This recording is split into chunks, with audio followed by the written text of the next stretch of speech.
Hey parents, it can be a challenge to figure out how to disciple your kids, or to know whether or not you're making a difference even. If that sounds familiar to you, try thinking about spiritual growth in terms of these four spiritual habits. These four habits form the basis of our discipleship strategy within the student ministry here at Fan and Terrace. So here are those four. Number one, spend time with God. That's an obvious one, right? After all, if teenagers are ever going to make their faith their own, they've got to start spending time with God on their own.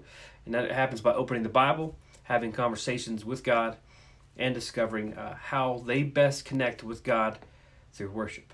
Number two, spend time with others.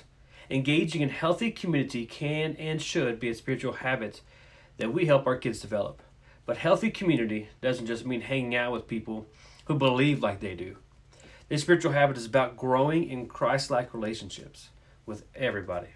Number three, use their gifts.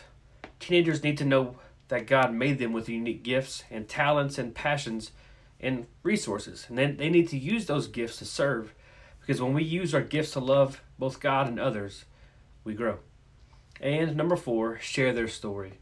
This is the spiritual habit of making faith a regular, everyday go to topic of conversation. Because when we talk about God often, it helps us believe, it helps us understand, and it helps us to take ownership of our own faith. So if you're wondering how to help your kid grow spiritually, start here. Help and encourage them to practice these four spiritual habits on a regular basis.